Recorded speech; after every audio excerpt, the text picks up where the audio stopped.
William Wallace is celebrated as one of Scotland's greatest national heroes, revered as the leader of the Scottish rebel forces during the formative years of the prolonged struggle to liberate Scotland from English dominion at the close of the 13th century. His legacy is one of unwavering devotion to Scottish independence, embodying the spirit of a nation yearning for freedom.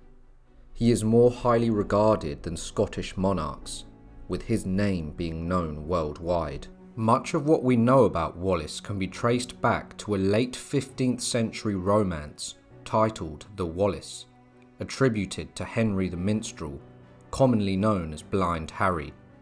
This epic poem is fiercely anti-English in its language and tone, depicting Wallace as a heroic figure fighting against overwhelming odds. Wallace is portrayed as a champion of the common man, striving for liberty against oppression, and in stark contrast to the opportunistic Scottish nobility of his time, who were depicted as collaborators with the English for personal gain. Wallace was a man from humble origins who rose to become the guardian of Scotland, an inspiring general and leader of men. The Scots believed in him, and he was a man of incredible character, unwavering in his beliefs. Unlike the Scottish nobles who colluded with the English for financial rewards, Wallace sought neither personal fame nor material gain, and he acquired neither wealth nor land during the campaigns he fought. His sacrifices were solely made for the freedom and betterment of his homeland. This profound dedication cemented Wallace's legacy as a symbol of national pride and resistance. His story transcends time, being immortalised in the film Braveheart, highlighting some of his achievements and portraying him as a beacon of hope to the Scottish people. Although captured by Edward Longshanks, the King of England, otherwise known as the Hammer of the Scots, even in the face of certain death, Wallace displayed a will of iron, and due to his defiance to the English king, was killed in one of the worst ways possible. This, however, only heightened his legacy, as his death went on to inspire his fellow Scots to gain their independence from tyrannical English rule. This is the story of William Wallace. William Wallace was born around the year 1270 in the historic county of Ayrshire in the southwest of Scotland. His father, Sir Malcolm Wallace, was a minor landowner and knight of modest repute. Wallace was one of 3 sons, having an older brother called Malcolm and a younger sibling named John. As the second son, William did not inherit his father's title or lands, a common fate among younger sons of nobility. Details of Wallace's early life remain sparse and unreliable. It is said that he was raised under the care of his uncle, a priest. As the son of a nobleman, Wallace likely enjoyed a relatively comfortable and tranquil upbringing. He and his brother Malcolm would have trained in the martial disciplines of the time, mastering skills such as horsemanship and swordsmanship.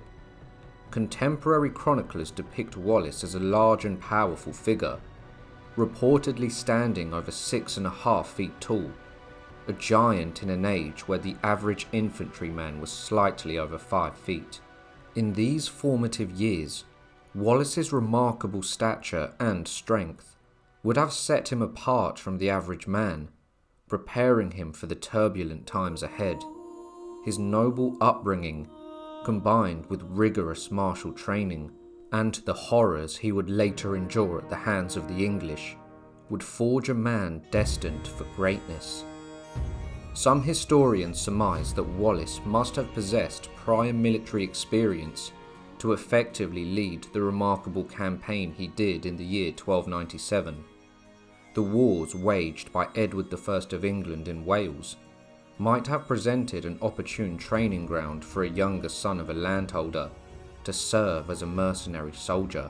There is some evidence to support this theory, as Wallace's personal seal bears the insignia of an archer, suggesting he may have fought in Edward's army as an archer. Walter Bower, in his mid-15th century chronicle, provides a vivid description of Wallace. Bower depicts him as a tall man with the body of a giant, with lengthy flanks, broad in the hips, with strong arms and legs, with all his limbs being very strong and firm. This portrayal underscores Wallace's imposing physical presence, which would have been a formidable asset on the battlefield. Blind Harry, in his late 15th century epic poem, takes this even further, claiming that Wallace stood 7 feet tall. Though some descriptions may be embellished, they reflect the enduring image of Wallace as a towering and powerful figure. The notion of Wallace as an archer in Edward's campaigns adds an intriguing dimension to his legend. If true, it implies that Wallace not only gained valuable military experience, but also witnessed firsthand the might and strategies of the English forces. This experience could have been crucial in shaping his own tactics and leadership style during the Scottish resistance. Wallace's towering stature and strength, whether exaggerated or not, contributed to his legendary status. At the time of Wallace's birth, Scotland was long under the prosperous reign of Alexander III. For over 2 decades, Alexander had maintained a period of peace and economic stability, successfully fending off English attempts to assert dominion over Scotland. Meanwhile, across the border, Edward I, famously known as Edward Longshanks, ascended the English throne in the year 1272, 2 years after Wallace's birth. Edward would become a formidable ruler and military leader, participating in the 9th Crusade, conquering Wales, and eventually turning his ambitions towards Scotland. So Wallace would grow up during the reign of Alexander III. However, in the year 1286 he would die after falling from his horse. The heir to the Scottish throne was Alexander III's granddaughter, Margaret, known as the Maid of Norway, and as she was still a child residing in Norway, the Scottish lords established a government of guardians to manage the kingdom's affairs in her absence.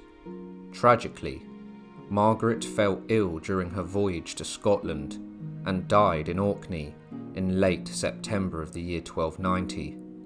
Her untimely death plunged Scotland into a succession crisis, leading to a period known as the Great Cause.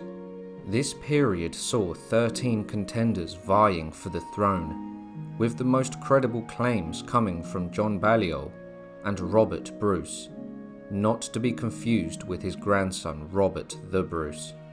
With Scotland on the brink of civil war, the Scottish nobility invited King Edward I of England to observe the dispute.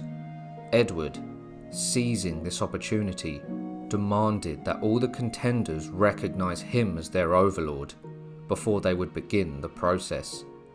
In early November of the year 1292, at a grand feudal court, judgment was rendered in favour of John Balliol.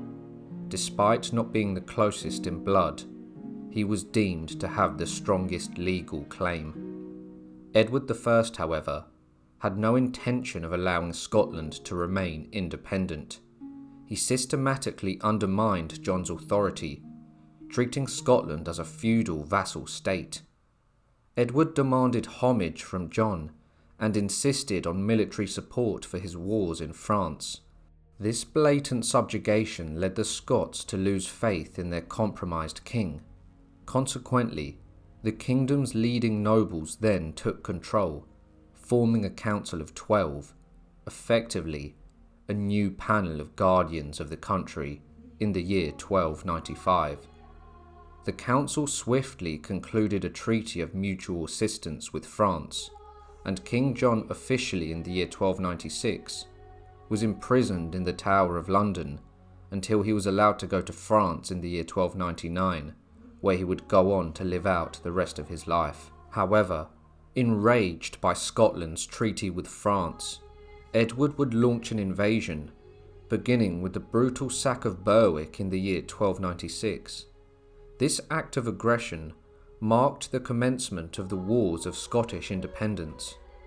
Berwick was a royal borough and was Scotland's most important trading port, second only to London in economic importance in medieval Britain at that point. It was also the most populated town in Scotland. The defence of the town was led by William the Hardy. However, the English would overwhelm the Scots. An account of the massacre was recorded.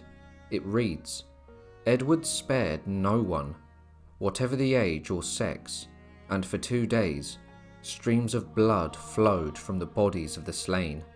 For in his rage he ordered 7,500 souls to be massacred, so that mills could be turned by the flow of their blood." Edward Longshanks believed that his conquest of Scotland was complete when he left the country in the year 1296. However, his confidence proved to be premature, as resistance quickly emerged, spearheaded by Andrew de Moray in the north and William Wallace in the south. The rapid resurgence of opposition was fueled by widespread discontent and disorder that erupted after the English crown sought to extend its dominion over Scotland. English tax collectors began to impose heavy taxes on the Scots, corruptly exploiting the populace to enrich themselves. The Scots would also suffer under English occupation, and there was widespread discontent. Beyond the southeast corner of Scotland, chaos reigned, and defiance against the English surged. According to legend, William Wallace found himself embroiled in a fierce altercation with the local English soldiers in the village of Ayr. Though he fought valiantly and killed several of his assailants, he was eventually overpowered and cast into a dungeon, where he faced a slow and torturous starvation. On the brink of death, sympathetic villagers intervened, nursing him back to health with unwavering care and compassion. As Wallace regained his strength and was freed from his captivity, his resolve only hardened. He gathered a band of local rebels, men who shared his burning desire for freedom, and launched a systematic and ruthless campaign against the despised English occupiers and their Scottish collaborators. Wallace's growing support emboldened him to expand his attacks. By May of the year 1297, and with a force of around 30 men, he exacted a personal vendetta by ambushing and killing the knights responsible for his father's death. This bold act elevated Wallace from a mere outlaw to a formidable local military leader, one who had dared strike down a knight of King Edward. This audacious victory marked a turning point. Wallace was no longer just a rebel. He had become an enemy of the English crown. His name, now synonymous with resistance, echoed across Scotland, inspiring many to rally to his cause. With every skirmish and ambush, Wallace's legacy and legend only grew. His fierce determination and unyielding spirit drove his nation towards the hope of freedom.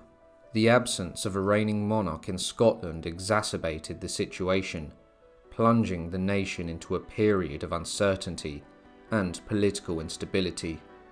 This vacuum of power allowed fear to fester among the populace, who were increasingly resentful of English rule and the heavy-handed tactics used to enforce it. The year 1297 marked a significant turning point as Scotland erupted into open revolt. Many Scottish nobles, driven by fear and the allure of financial rewards, had initially paid homage to the English king. Their submission, however, only served to deepen the unrest among the common people, who saw their leaders' capitulation as a betrayal of their nation's sovereignty.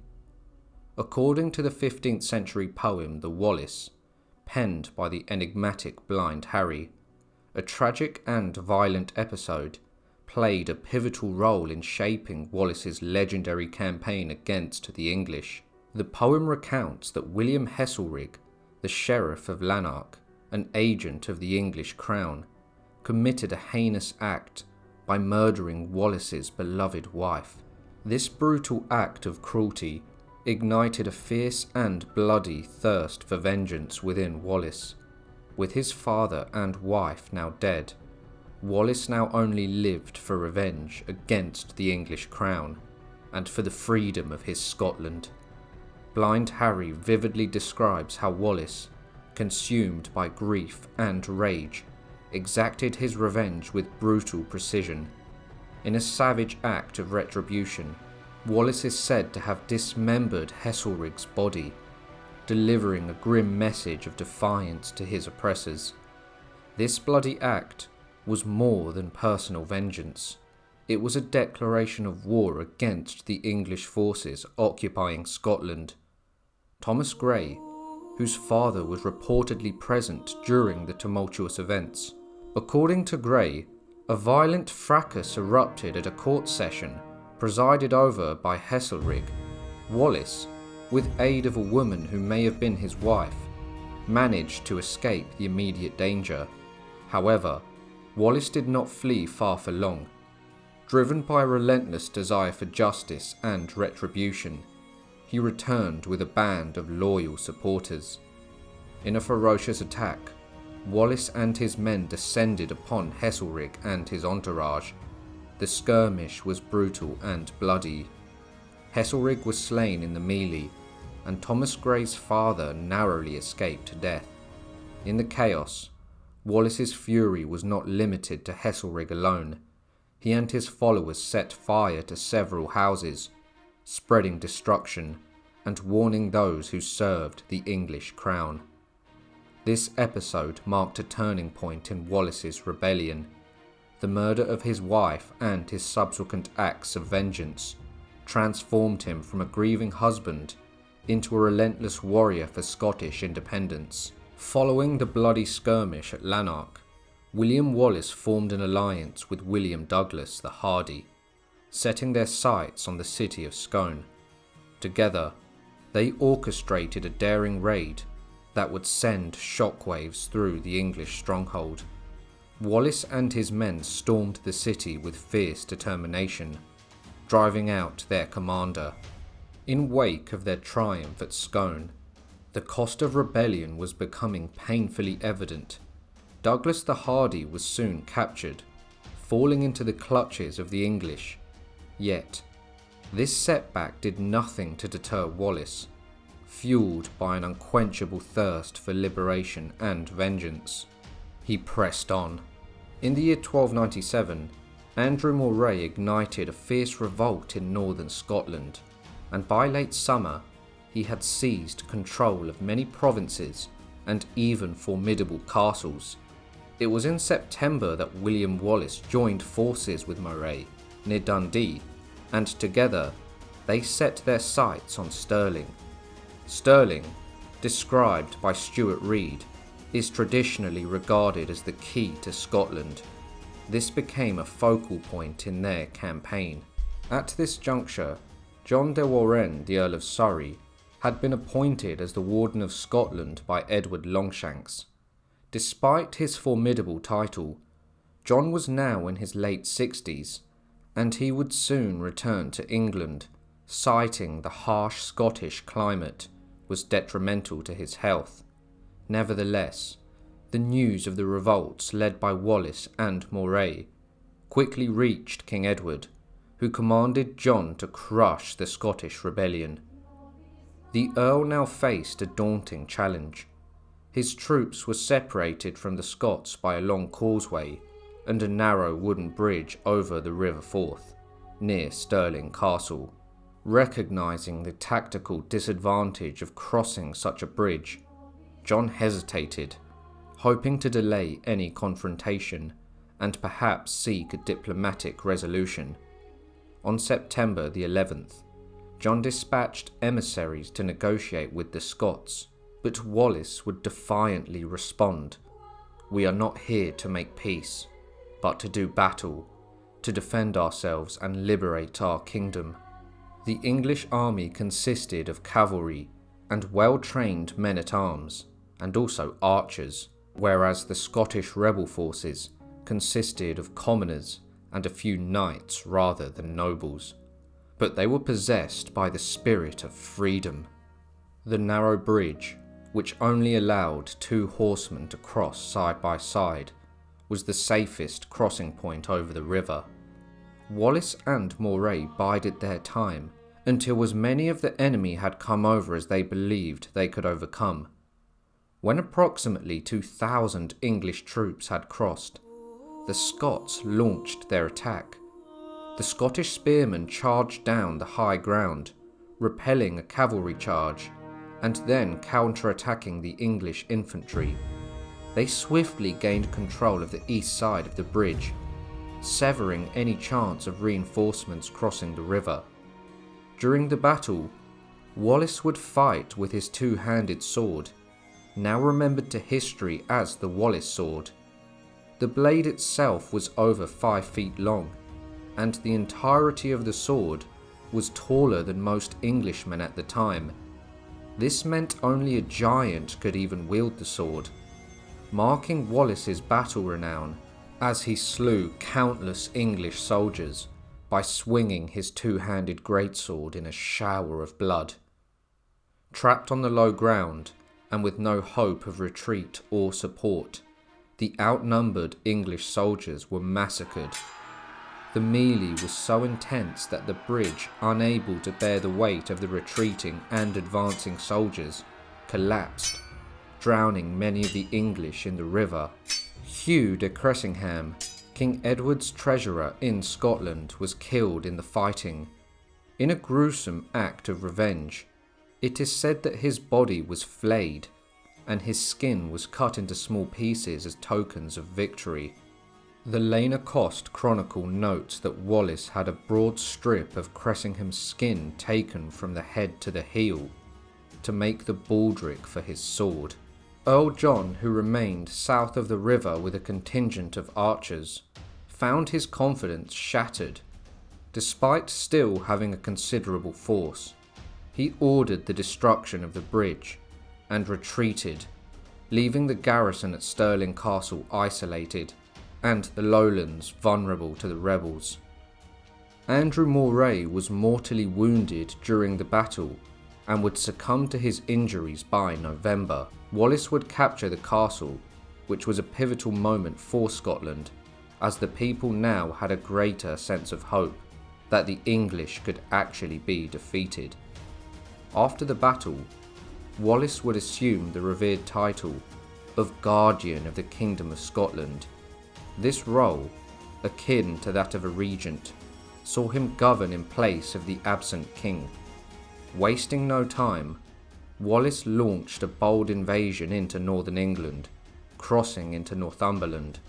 The Scottish army pursued the retreating English forces, driving them further south. Trapped between 2 advancing armies, hundreds of refugees sought refuge behind the fortified walls of Newcastle. The Scots laid waste to vast stretches of the countryside, turning westward into Cumberland and pillaging relentlessly. Wallace then led his men back into Northumberland, setting ablaze hundreds of villages in a trail of destruction. Laden with plunder, Wallace and his men then returned from their devastating campaign in England, their coffers filled with English silver and gold. Towards the year's end, in a solemn ceremony, Wallace was knighted, a recognition of his valour and leadership. This momentous event marked the formal acknowledgement of Wallace's pivotal role in Scotland's fight for independence. King Edward would soon learn of the devastating defeat of his army at the Battle of Stirling Bridge.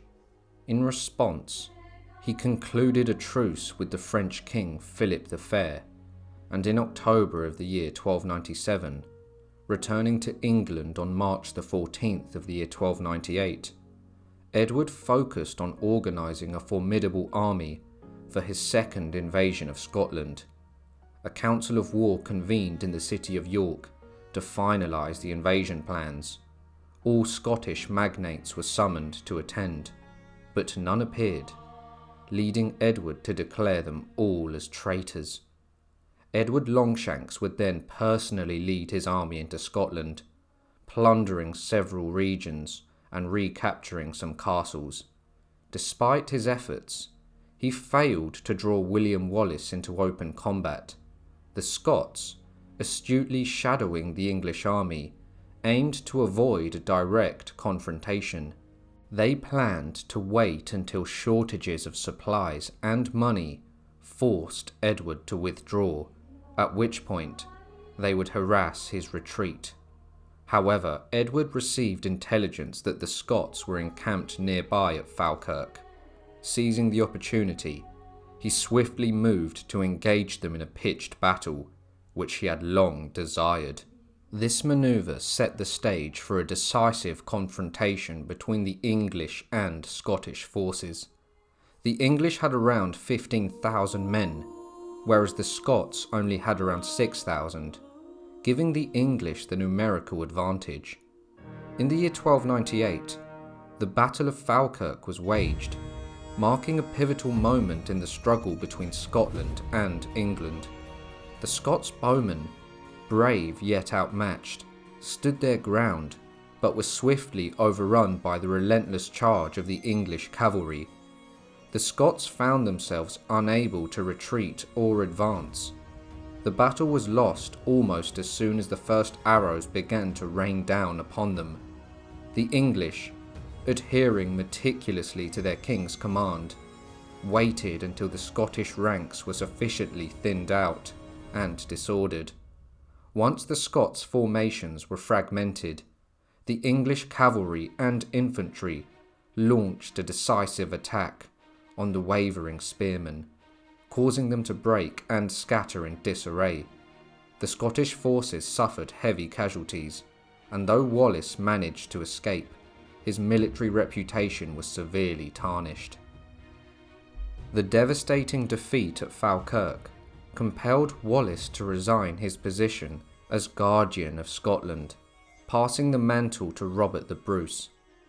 Though Wallace resigned his leadership and guardianship of Scotland, he still represented the masses of the people, hence Edward's determination to capture at all costs the man who was in himself the embodiment of rebellion.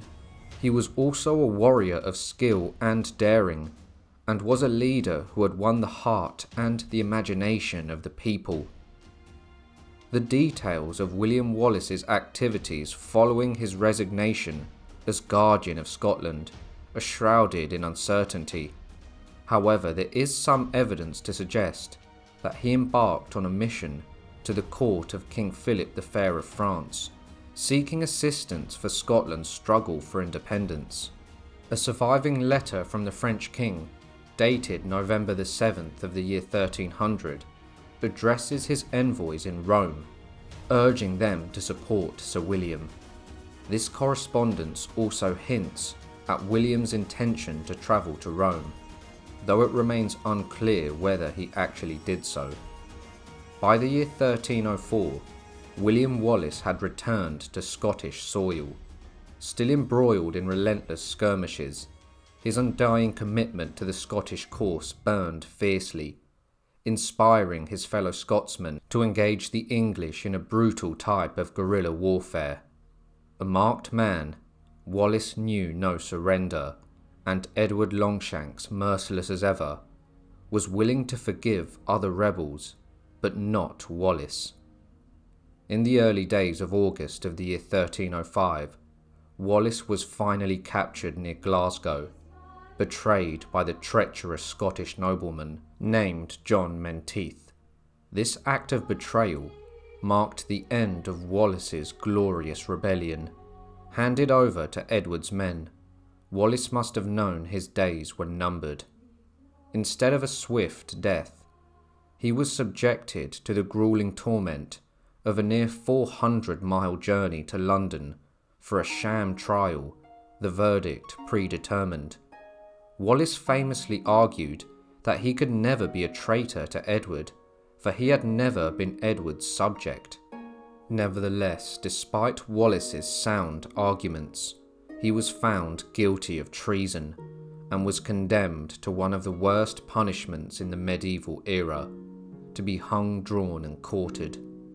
Stripped of his dignity, he was dragged naked behind a horse to the site of his execution. He was hanged, but was brutally cut down before dying. His agony was far from over. His insides were then savagely torn out and burned before his very eyes. His head was then severed from his body, ending his misery, which was then hacked into quarters. To serve as a grim warning against rebellion, Wallace's head was dipped in tar and was mounted on a pike atop London Bridge. His dismembered limbs were dispatched all over the country, so he couldn't be made whole for proper burial. Wallace's brutal end was intended to crush the spirit of rebellion which he had inspired in the hearts of the Scots. Edward I sought to make a statement with Wallace's gruesome demise. Indeed, his death was a reflection of the king's ruthlessness, instilling fear in the hearts of many. But it was not the end of Wallace's dream. In the years that followed, others would rise, fueled by the memory of his sacrifice, to continue the fight to liberate Scotland from Edward's oppressive rule. Almost immediately following Wallace's execution, Robert the Bruce, a nobleman of great ambition and vision, revived the national rebellion. In a bold and decisive move, he claimed the mantle of leadership and was crowned the King of Scotland in the year 1306. Bruce's coronation symbolised renewed hope for Scottish independence and a steadfast refusal to bow to English rule. Under his leadership, the Scots embarked on a relentless campaign to reclaim their homeland, rallying around the memory of Wallace's sacrifice. As Bruce's campaign gained momentum, the shadow of Edward loomed large over the conflict. The English king, known for his ruthless ambition and military prowess, was determined to crush the Scottish rebellion once and for all. However, fate intervened in an unexpected way. On his way to reconquer Scotland, Edward fell ill and died at the age of 68 in the year 1307. His death marked the end of an era of relentless oppression, and under Robert the Bruce, Scotland would eventually re-establish its independence. William Wallace emerged as a pivotal figure in the First War of Scottish Independence, his actions igniting the flames of rebellion against English tyranny. By targeting Edward's soldiers and high-ranking officials early on, he demonstrated a fierce and uncompromising resistance that inspired many. Forming a band of dedicated warriors, Wallace fought with unwavering resolve for the hope of a free Scotland. His legacy has been immortalised in history, with his name enduring as a symbol of courage, sacrifice, and the relentless pursuit of liberty. Through his heroism, Wallace shaped the course of Scottish history and played a key role in it remaining an independent kingdom. In the annals of history, there are figures who rise above the rest, leaving a mark on their nation and the world. Skanderbeg was one such legendary leader, often referred to as the Dragon of Albania. Skanderbeg's journey was characterised by bravery, resilience, and an unwavering commitment to his people. His rise from a hostage of the Ottoman Empire to the valiant defender of Albanian independence has left a mark on history and cemented his name in legend. He was truly a captivating figure and led a 25-year-long anti-Ottoman rebellion. He was a warrior, driven by an unyielding spirit to resist Ottoman overlordship. This is his story. Skanderbeg was born in 1405 in the Kruj region of Albania, which was then under the rule of the powerful Ottoman Empire. His father was an Albanian feudal lord who served as a vassal to the Ottomans. At an early age, Skanderbeg was sent to the Ottoman court as a hostage to ensure his father's loyalty. This was due to the known practice known as devshirme, which is Ottoman Turkish for blood tax. This was the Ottoman practice of forcibly recruiting soldiers and bureaucrats from among the children of their Balkan Christian subjects. Skanderbeg was sent as a hostage to the Ottoman court in Adrianople in Turkey in 1415, and again in 1423. Apparently, Skanderbeg's 3 older brothers were slowly poisoned when they staunchly refused to convert to Islam. During his captivity, Skanderbeg was exposed to the Ottoman culture and way of life. He received an education in various disciplines, including languages, literature, and Islamic teachings. Moreover, Skanderbeg learned about the military strategies and tactics employed by the Ottomans, providing him with invaluable knowledge that would later become instrumental in his fight for Albania's independence. Despite his prolonged stay in the Ottoman court, Skanderbeg never forgot his Albanian roots. His unwavering allegiance to his homeland and his identity as an Albanian noble remained steadfast. This sense of loyalty and patriotism would become a driving force in his eventual rebellion against the Ottomans. However, his martial upbringing and military education earned him the position as a military commander in the Ottoman army. Skanderbeg displayed remarkable skill, leadership, and tactical acumen, catching the attention of the Ottoman Sultan, Murad II. The young Skanderbeg was described as tall and slender, with a prominent chest, wide shoulders, long neck, and a high forehead. He had black hair, fiery eyes, and a powerful voice. Accounts of his legendary strength state that his sword swing could cleave an animal or man in two. Martin Barlicius, a contemporary and chief biographer of Skanderbeg, provides one of the earliest descriptions of him. After a Tartar who was envious of the young Skanderbeg's growing reputation at the Ottoman court challenged him to a duel to the death, the Albanian stripped to his waist and warned his boastful contender not to violate the rules of honour. During their match, Skanderbeg struck off his opponent's head with a swing of his sword and held the severed trophy before Murad, thereby winning the Sultan's favour. As a result of this, Skanderbeg would fight in many battles for the Sultan and even gained the title of Saifi, which is a professional cavalryman which were deployed by the Ottoman Empire. During Skanderbeg's early life in the year 1432, where he would have been in his 20s, a series of conflicts between Albanian rebels and the Ottoman Empire would ensue, being labelled as the Albanian Revolt. During this time, Skanderbeg did nothing, remaining loyal to the Sultan. Skanderbeg would rise quickly through the ranks. The Ottoman Sultan himself honoured him by bestowing upon him the name Ixander, comparing him favourably to the Macedonian conqueror Alexander the Great, conveying his greatness. Skanderbeg's success in various campaigns earned him accolades and recognition from Sultan Murad II. As a testament to his loyalty and military achievements, Skanderbeg was appointed as the governor of the Sanjak, an administrative diversion of Dibra, which today is Albania and Macedonia. His role within the Ottoman hierarchy appeared to be on an upward trajectory. Despite his rising prominence within the Ottoman Empire, Skanderbeg's heart remained tethered to his homeland Albania.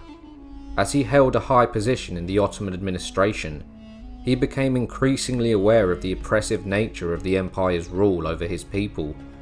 Witnessing the suffering of his fellow Albanians and the Ottoman expansionist ambitions, Skanderbeg began to question his allegiance to the empire that held his homeland in chains. In the year 1443, the Ottomans faced mounting challenges from external forces, particularly from the Hungarian and Serbian armies. The Sultan called upon Skanderbeg and other commanders to defend the empire's territorial interests at the Battle of Niš. The Battle of Niš was fought between the Crusaders, led by John Hayati, a leading Hungarian military and political figure, and Đurađ Branković, the Serbian despot and one of Serbia's last medieval rulers. On the other side were the Ottomans, and Skanderbeg was in command of a contingent of his own men. As the Battle of Nis unfolded, Skanderbeg was confronted with a moment of reckoning. Faced with the prospect of fighting against his fellow Albanians in service of the Ottomans, he made the decision to desert the Ottoman ranks and return to Albania. Skanderbeg realised that his true allegiance lay with his people and their struggle for freedom. Skanderbeg quit the field along with 300 other Albanians serving in the Ottoman army. He immediately led his men to Krui, a town in north-central Albania, where he arrived on the 28th of November. He would use a forged letter from Sultan Murad and gave it to the governor of Krui, and then he became the lord of the city that very day. Skanderbeg had returned to his native land and had taken back Krui Castle after tricking the Turkish governor into turning it over to him. He then declared war on his former masters. Skanderbeg's banner displayed a two-headed eagle, an image significant to his own family, but also one that had been used by the Roman Empire. It became a well-established emblem in the Balkans, symbolising the refusal of the Albanian people to submit to Islam. Skanderbeg abandoned Islam and reverted to Christianity, and ordered others who had embraced Islam or were Muslim settlers to convert to Christianity or face death. In March of the year 1444, Skanderbeg convened at the historic assembly of Leysa. The assembly took place in the town, and it was here that Skanderbeg presented his vision of a united Albania. In a powerful and impassioned speech, he emphasised the significance of their shared identity and the common goal of breaking free from Ottoman rule. Skanderbeg's charisma and persuasive abilities won over the hearts and minds of the Albanian noble families, who pledged their support to the cause of independence. During the Assembly of Leysa, the League was formally established. The League of Leysa was a defensive military alliance, and its members vowed to fight together against the Ottoman Empire. Skanderbeg was unanimously elected as the leader of the League, solidifying his position as the focal point of Albanian resistance. Sultan Murad II, realising the threat, sent one of his most experienced captains, Ali Pasha, to crush the new state with a force of 40,000 men. Skanderbeg expected a reaction, so he moved with 15,000 of his own men to defeat Ali Pasha's army. The two armies met in the plain of Torviol, where they camped opposite of each other. The following day, on the 29th of June, Ali came out of his camp and saw that Skanderbeg had positioned his forces at the bottom of the hill. Expecting a quick victory, Ali ordered all of his forces down the hill to attack and defeat Skanderbeg's army. Skanderbeg had expected such a maneuver and prepared his own stratagem. Once the opposing forces were engaged and the necessary positioning was achieved, Skanderbeg ordered his forces hidden in the forests behind the Ottoman army to strike their rear. The result was devastating for the Ottomans, and nearly every Turkish soldier was put to the sword. About 8,000 Ottomans were killed, and 2,000 were captured. Skanderbeg's first victory echoed across Europe, because this was one of the first few times that an Ottoman army was defeated in a pitched battle on European soil. Another force was sent 1 year later, but was again defeated by Skanderbeg at Mokra in 1445, which was the second major Albanian victory over the Ottomans. After establishing diplomatic relations with major European powers, Murad II resumed his campaign to crush all remaining resistance in the Balkans. As Murad prepared his forces to launch a campaign against Hunyadi, who was in that year proclaimed the regent of Hungary, he sent a force of 15,000 cavalry into Albania. The Turkish plan was to fight a war of attrition, pillaging the land and inflicting terror on the population, while avoiding a pitched battle. The Ottomans would split their forces, and attacked with 5,000 men. When Skanderbeg learned that the Ottoman army was split, he attacked the Ottoman camp with 5,000 men. The camp was set in disorder as the Albanians pierced through, turning it into a slaughterhouse. 5,000 Ottoman soldiers fell, and 300 were made prisoners. The whole camp and its supplies fell into Skanderbeg's hands.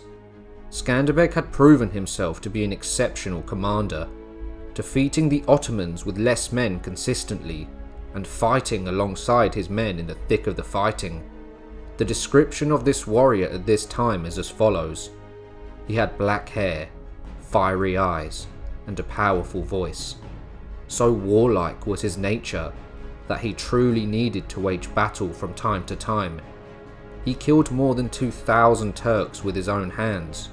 He was a master of all weapons, swift and ingenious, a general with a quick and certain gaze, audacious and resolute, naturally possessed of a fiery temper. Anger would go to his head quickly and set his eyes ablaze, but he would dominate his anger, biting his lips until they bled. His courage in battle stemmed from this struggle over his evil passions. All in all, his customs were pure, his manner noble and elevated. Over the next 2 decades, Skanderbeg proved to be an unparalleled military strategist and leader. He orchestrated a series of brilliant military campaigns against the Ottoman forces, employing guerrilla warfare tactics and demonstrating remarkable agility on the battlefield. His intimate knowledge of Ottoman tactics acquired during his captivity played a crucial role in his success. Skanderbeg's stronghold was in the mountainous region of Krui, where he established an impregnable fortress that acted as the heart of the resistance. The fortress not only provided a strategic advantage, but also symbolized the indomitable spirit of the Albanian people. However, in 1448, Skanderbeg had lost the castle of Svetigrad when an Ottoman army led by the Sultan himself marched into Skanderbeg's dominion and captured the key Albanian fortress. Skanderbeg was at war with Venice at the time, and he attempted to relieve the garrison by engaging in skirmishes with the Ottoman army, but to no avail. After the loss of Svetigrad, the League of Leys experienced low morale. The morale of the Albanians sank after the losses in the previous years. When the Turks began marching towards Krui in 1450, Skanderbeg himself claimed that he had received a vision of Saint George, handing him a flaming sword to destroy the enemies of the true religion. Before the siege began, Skanderbeg exited Krui with 8,000 men. Sultan Murad reached the stronghold on the 14th of May, with approximately 100,000 of his best soldiers, culminating in the siege of Krui. Murad set his army to cast 10 cannons, one of which could fire rocks weighing 400 pounds, and another 200 pounds. Despite the firepower, the Turkish firing positions were at a disadvantage. This is due to the stronghold being part of the mountain on which it was built. The cannons could fire 2 to 3 times a day and were not accurate. Murad fired on the stronghold for 4 days until a breach was finally made. The Sultan believed that he had the advantage and ordered his troops through the walls. The garrison managed to push the assault back, thus gaining time to repair the walls. Skanderbeg would ride out at dusk and raided the Turkish encampment, killing several men, capturing and destroying Turkish supplies, but he almost lost his own life. When Skanderbeg returned to his men, his shield was so battered that it had lost its shape. This reflects again that the Albanian war leader was a man of action, ready to fight and die for his cause, and the people loved him. When the second assault began, the Turks tried to break through the gate with their lances.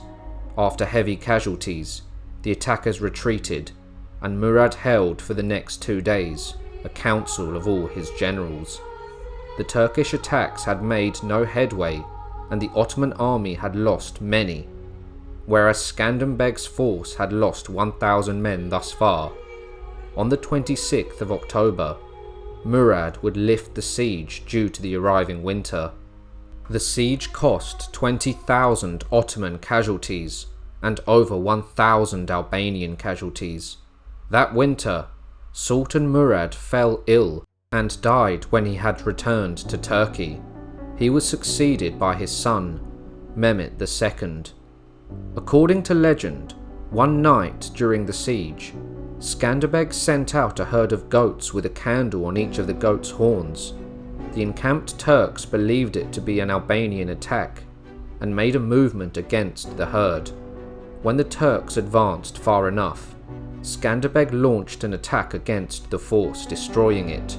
After the siege was lifted, Skanderbeg commemorated his victory by designing a helmet with the head of a goat on it, as a reference to his tactics and victory from that night. Although Skanderbeg had achieved success in resisting Murad II himself, harvests were unproductive and famine was widespread. Alfonso V, the King of Aragon and King of Naples, was a powerful and faithful supporter of Skanderbeg, whom he decided to take under his protection as a vassal in 1451. Shortly after the latter had scorned his victory against Murad II, Skanderbeg was appointed as Captain General of the King of Aragon, in which Skanderbeg would become Alfonso's military vassal in exchange for military aid. Although Sultan Murad had died, his son Mehmet was even more hungry for power and would push on the expansion of the Ottoman Empire. In 1453, Mehmet II did the unthinkable and captured Constantinople, which deeply troubled the Christian states of Europe. Mehmet, by then called the Conqueror, turned his attention to finally defeating the Kingdom of Hungary and crossing into Italy. The siege of Berat, the first real test between the armies of the new Sultan and Skanderbeg, ended up in an Ottoman victory. Skanderbeg besieged the town's castle for months, causing the demoralized Ottoman officer in charge of the castle to promise his surrender. At that point, Skanderbeg relaxed his grip, split his forces, and departed the siege. It was a costly error. The Ottomans saw this moment as an opportunity for attack and sent a large cavalry force. The Ottomans caught the Albanian cavalry by surprise while they were resting on the banks of the Osum River, and almost all the 5,000 Albanian cavalry laying siege to Berat were killed. After the loss at Berat, Skanderbeg was betrayed by some of his most trusted officers. Skanderbeg had been the leader of the Albanians for over a decade at this point, and had seen many victories over the Ottomans. However, Skanderbeg's resources were worn out after a decade of continuous war. By the end of May 1457, a large Ottoman army was seen approaching Albania. Skanderbeg sent a letter to Pope Calixtus, informing him of the Ottoman arrival and the dire need for military aid. The Pope responded with a promise to send a fleet to Albania, even though the enemy was on land, but it did not arrive. Skanderbeg was thus left to fight the oncoming Ottoman army alone. In total, Ottoman forces numbered between 50,000 and 80,000 men. Armies of this size were usually commanded by the Sultan himself, so rumours spread that Mehmet was leading the campaign. In contrast, Skanderbeg had between 8,000 and 10,000 men to stand in opposition. Rumours began to spread that Skanderbeg had fled as he was unable to confront the Ottomans and his men had betrayed him. However, he was actually coming up with a plan with some of his most trusted men. He climbed a high hill and on its peak spied on the Ottoman camp and saw where they were resting. He descended with his chosen band to eliminate any watching guards, but one saw Skanderbeg and fled into the camp, yelling that Skanderbeg had arrived. In order to maintain the surprise, Skanderbeg ordered his men to get ready for battle. The Albanians launched a surprise attack, and charged into the Turkish camp. The Ottomans were caught by surprise, and despite their large numbers, were terrified by the fury of the Albanian assault, thinking they were attacking in larger numbers than they actually had. Seeing that they were surrounded, the Ottoman force began to panic and fled. Skanderbeg's actions again convey he was a man of action, and a warrior through and through. By this time, Skanderbeg had many names attributed to him. He was called the Champion of Christ, the Lord of Albania, and the Dragon of Albania. In the year 1461, Skanderbeg made a 3-year armistice with the Ottomans, as he waged a military expedition to Italy. As his ally King Alfonso had died, his successor King Ferdinand was not as able as his father, and now it was Skanderbeg's turn to help King Ferdinand regain and maintain his kingdom. Skanderbeg defeated the Italian forces of Orsini and Taranto and secured King Ferdinand's throne. King Ferdinand was grateful to Skanderbeg for this intervention for the rest of his life. At Skanderbeg's death, he rewarded his descendants with the castle of Trani. After securing Naples, Skanderbeg returned home after being informed of the Ottoman movements. Mehmet had sent 3 armies to crush Skanderbeg, but he defeated them all. This forced Sultan Mehmet II to agree to a 10-year armistice. Skanderbeg did not want peace, but Tunash Thopia, an Albanian nobleman and a great friend to Skanderbeg, was sick of war and wished for peace. Tanush himself went to Tivoli to explain to the Pope why Skanderbeg had opted for peace with Mehmet II. He pointed out that Skanderbeg would be ready to go back to war should the Pope ask for it. In November of 1463, Pope Pius II tried to organise a new crusade against the Ottomans. The Pope invited all Christian nobility to join, and the Venetians immediately answered the appeal. So did Skanderbeg, who on the 27th of November in 1463 declared war on the Ottomans. In 1466, Sultan Mehmet II personally led an army of 30,000 into Albania and laid the second siege of Crui, as his father had attempted 16 years earlier.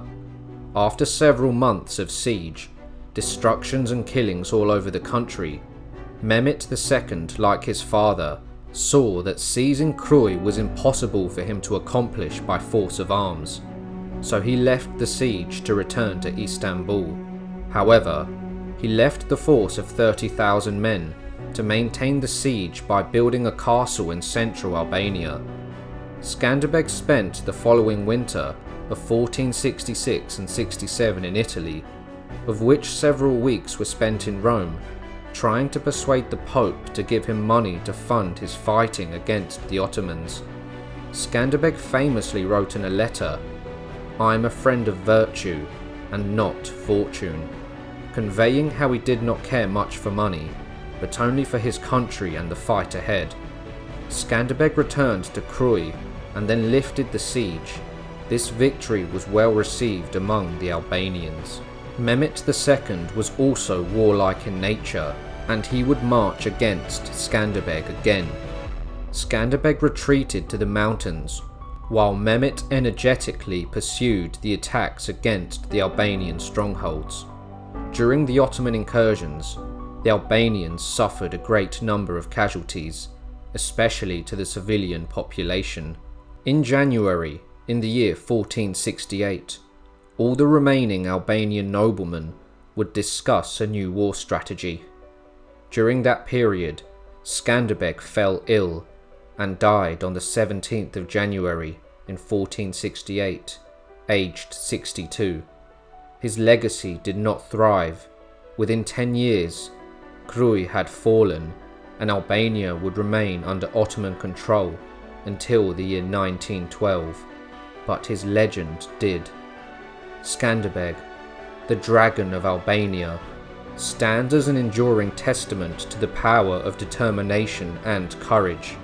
From his early life as an Ottoman hostage to his rise as the valiant defender of Albania, Skanderbeg's journey exemplifies the spirit of people yearning for freedom.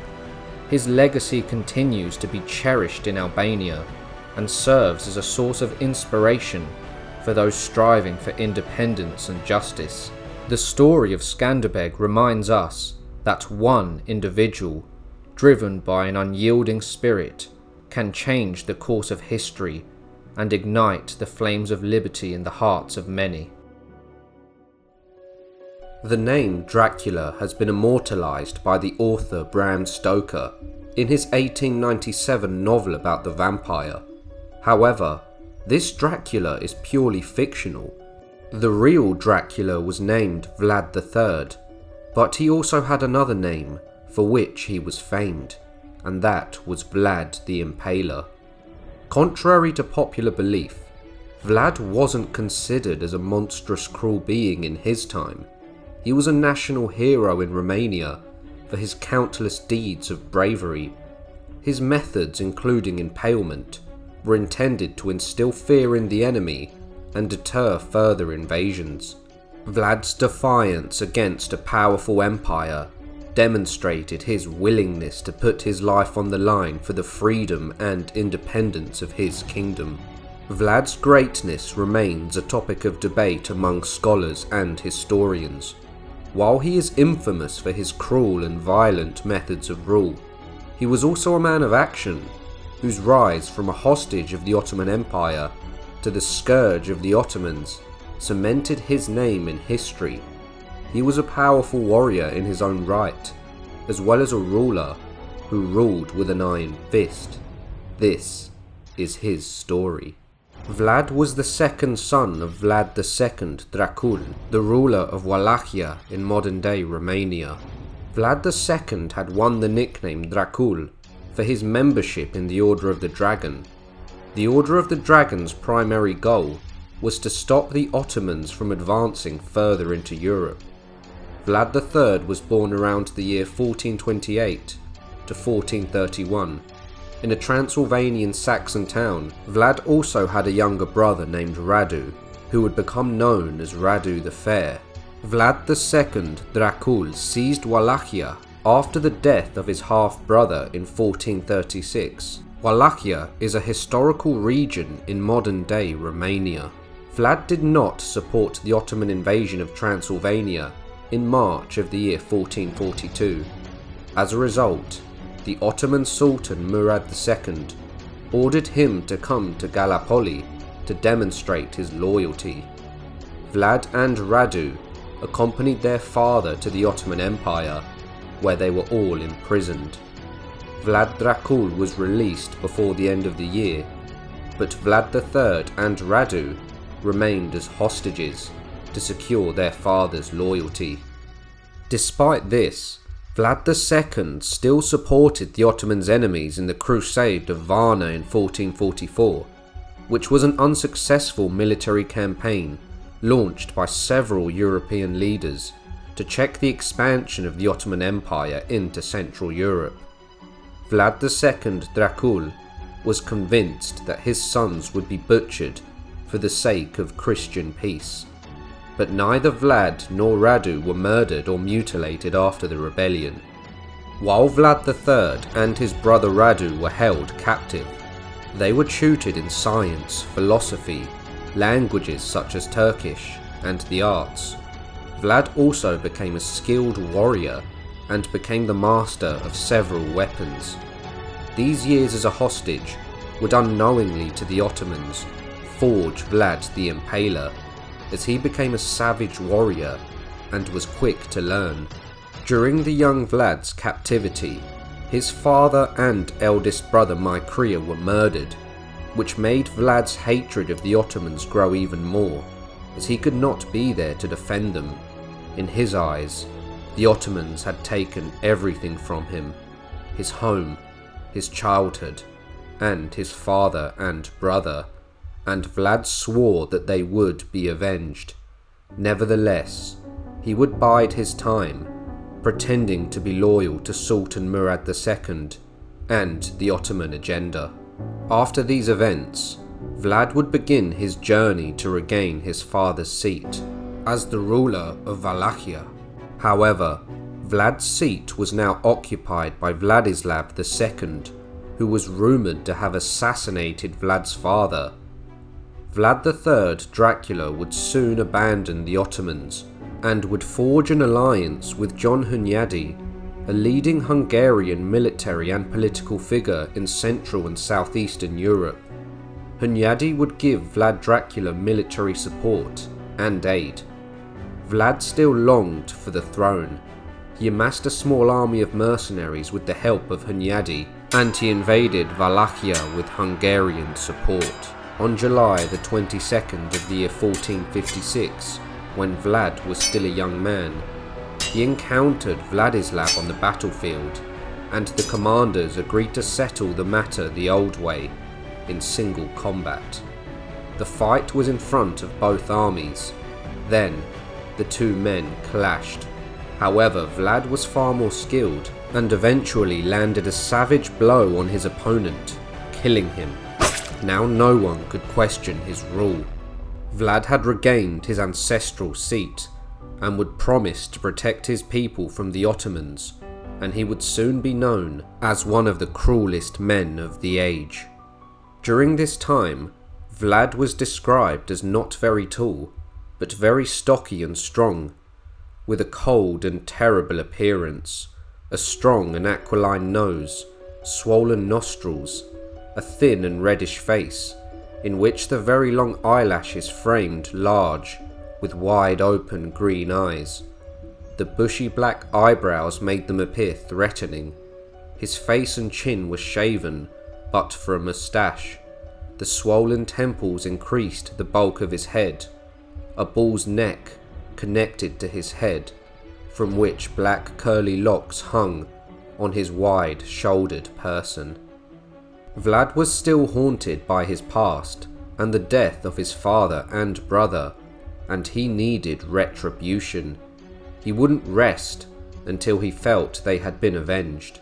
He began to purge all those who had participated in the murder of his father and brother, or anyone else he thought was plotting against him. He had them impaled. Their bodies would be pushed through a huge spike until they finally died. Vlad's hatred for the Ottomans was also still in his heart.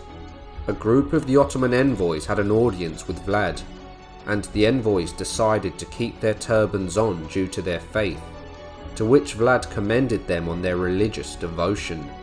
Vlad then said, "Your turbans shall forever remain on your heads." He then had their turbans nailed to their skulls. This was only the beginning of Vlad's savage cruelty. Vlad would plunder many villages in Transylvania, and the stories would reach Germany, recounting that he carried away enemy men, women, and children, and would have them all impaled without any mercy. Soon enough, a pretender to the throne named Dan III broke into Vlad's kingdom while Vlad was away fighting. Vlad swiftly marched back to Wallachia, and a fight quickly ensued. The result was Dan III's army was completely annihilated, and Dan himself was captured. Vlad then would force him to dig his own grave, before having him beheaded in 1460, in front of all of the people of Wallachia, to which they cheered. Dan's entire army and supporters were then impaled. Vlad, to the people of Wallachia, was not only a ruler, he was a warrior that would fight to protect them. The people saw him as a hero and liberator. After that, he then invaded southern Transylvania and ordered the impalement of all the men and women who had been captured, which was now becoming a regular occurrence. Vlad's sadistic tendencies were now showing more and more. During Vlad the Impaler's reign as ruler of Wallachia, the Ottoman Empire was at the peak of its expansionary phase. The Ottomans had already conquered much of the Balkans, including Serbia and Bulgaria, and sought to expand further into Eastern Europe. Wallachia was one of the buffer states, standing in the way of the Ottoman ambitions, and its rulers, were expected to pay tribute and pledge loyalty to the Sultan. During Vlad's rise to power, the Sultan Murad II had died, and his warmongering son Mehmet II would conquer Constantinople, which was something that was thought impossible. However, Vlad still decided to defy Ottoman demands for submission and tribute. He saw the Ottomans as a threat to his kingdom's independence and took a resolute stand against their expansionist goals. Vlad's resistance was characterized by both military actions and psychological warfare, designed to challenge the Ottomans' sense of invincibility. On the 26th of September, in the year 1459, Pope Pius II called for a new crusade against the Ottomans, and on January the 14th in the year 1460, at the Congress of Mantua, the Pope proclaimed the official crusade that was to last for 3 years. His plan, however, failed, as one of the only European leaders that showed enthusiasm for the crusade was Vlad the Impaler, whom the Pope held in high regard. Because of the lack of enthusiasm shown by the Europeans for the crusade, Sultan Mehmet took the opportunity to take an offensive stand. One of Vlad the Impaler's allies, Mihai Szilágyi, the regent of the Kingdom of Hungary, was captured in the year 1460 by the Turks while travelling in Bulgaria. His men were tortured to death, while Szilágyi was sawed in half. This conveys the level of savagery during this war, and why Vlad may have been driven to use tactics of extreme cruelty. In April of the year 1462, the Sultan moved with his army from Constantinople with the objective of conquering Wallachia and annexing the land to his empire. After learning of Vlad's campaign, he raised an army of 150,000 men. The Sultan's army consisted of tens of thousands of infantry soldiers, cavalry, and 120 cannons. Vlad was outnumbered by this terrifying enemy, and he would resort to using a scorched earth tactic, leaving nothing but ash and death in order for the enemy to use more supplies. He not only scarred the land, but also poisoned the waters and created marshes by diverting the waters of small rivers. Vlad would also adopt guerrilla tactics, and his cavalry made several hit-and-run attacks. He would also send ill people suffering from lethal diseases such as leprosy and tuberculosis, and in more significant numbers, those who suffered from the bubonic plague, to intermix with the Ottoman army and infect them. He was successful in this regard, and the bubonic plague managed to spread around the Ottoman army. Nevertheless, the Ottomans continued with their advance towards Târgoviște in Romania. When Vlad found out the location of their camp, he launched his night attack with possibly 7,000 to 10,000 horsemen. Some accounts state that Vlad freely went into the Turkish camp, disguised as an Ottoman, and wandered around to find the location of the Sultan's tent. Vlad and his men would attack the camp in the night. The skirmish would cause great confusion in the Ottoman camp. Vlad the Impaler himself aimed for the tent of the Sultan as he routed the enemy cavalry, but by mistake went for the tent of two high-ranking officials and killed them instead. This battle is remembered as the night attack at Târgoviște, and the total casualties for the conflict are numbered as 5,000 for the Wallachian side and 15,000 for the Ottomans. This feat is a further testament that Vlad was a man of action, carrying out feats himself, something rare in a man of his importance. The Sultan Mehmet and his army's morale were low, with the spread of plague and the chaotic attack on their camp. However, they pressed on and would reach the city of Târgoviște, but found it deserted. What the Ottomans did find left them horrified and shocked. They saw thousands of stakes with Ottoman prisoners of war impaled on them, that stretched as far as the eye could see. The Ottomans would gaze on 20,000 impaled corpses. Hamza Pasha, a commander of the Ottoman fleet and a high-ranking general of the Sultan, was impaled on the highest stake to symbolize his high ranking. A chronicler at the time reported, "The Sultan's army entered into the area of the impalements. There were large stakes, there on which about 20,000 men, women and children had been spitted. Infants were affixed to their mothers on the stakes, and birds had made their nests on their entrails." Although the sight terrified the Sultan's men, the Sultan was amazed at Vlad's actions and said, "A man who has done such things is worth much." The Sultan had admiration for Vlad's dedication to his country and realized he would use horrifying cruelty to cause whatever devastation necessary in order to win the war. This horrifying display would be remembered to history as the Forest of the Impaled. This ghastly sight sent a chilling message to the Sultan Mehmet and his troops, sowing fear among the Ottoman ranks. Witnessing such a gruesome scene, the Ottomans were left demoralized, and many turned back, effectively slowing down the Ottomans' invasion.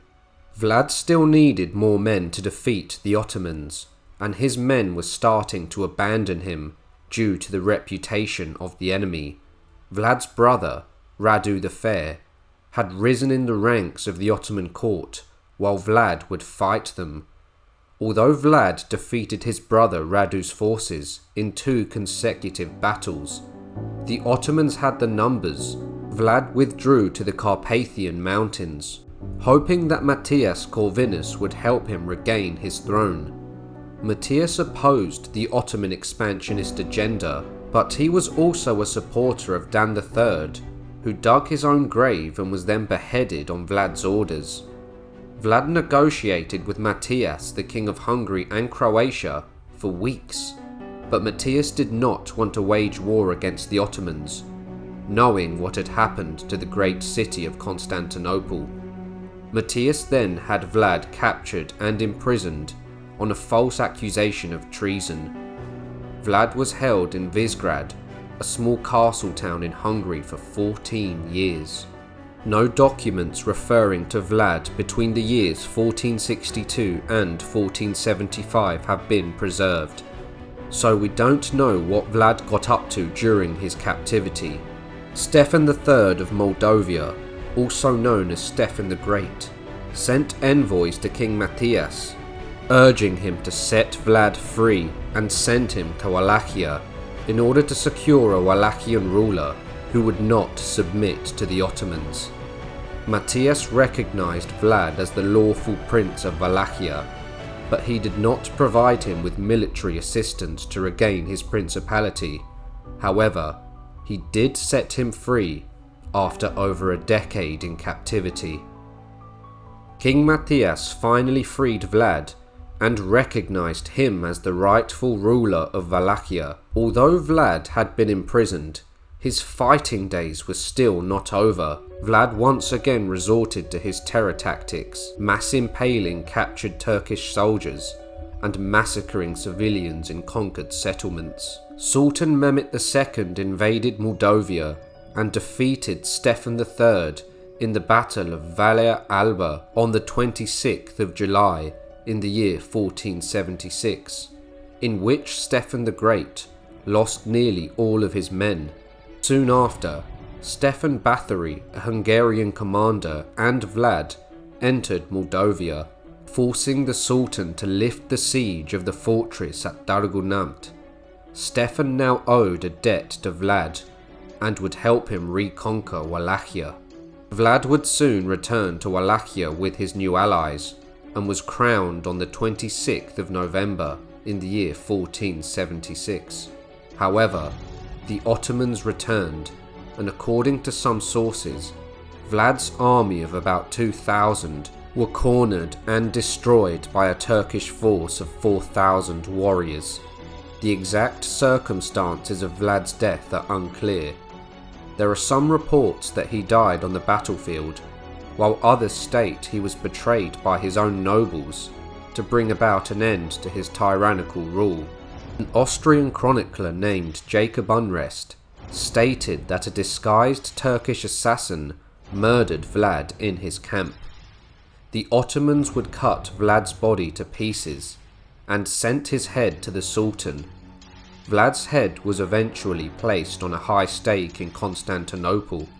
However, local peasant traditions maintain that what was left of Vlad's corpse was later discovered in the marshes of Snagov by monks from the nearby monastery. Conflicting reports of Vlad's end add some mystery to his death, but his name was immortalised by his terrifying acts of cruelty. However, at the time, he was regarded as just a ruler who had to be a tyrant in order to defend his people.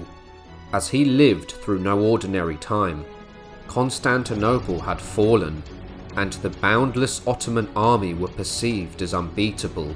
Vlad the Impaler's unyielding resistance and strategic use of impalement against the Ottoman invaders earned him a fearsome reputation in history. His ruthless tactics were meant to protect his people and assert his authority over Wallachia.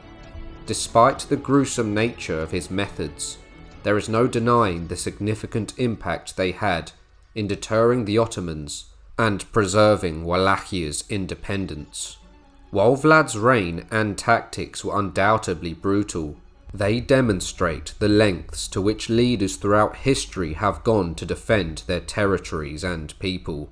Vlad's legacy as Vlad the Impaler will forever be intertwined with his unwavering defiance against the Ottoman Empire, leaving behind a chilling reminder of the cost of war and the price of survival.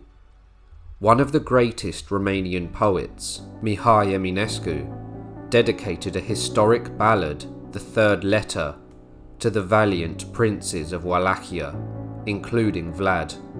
In the poem, he urges Vlad to return from the grave to annihilate the enemies of the Romanian nation. You must come, O dread Impaler, confound them to your care, split them in two partitions, here the fools, the rascals there. Shove them into two enclosures, from the broad daylight, ensly 'em, then set fire to the prison and the lunatic asylum. I hope you all enjoyed the video. If you did, make sure to like, subscribe and share, and I'll see you all soon for another History Profile.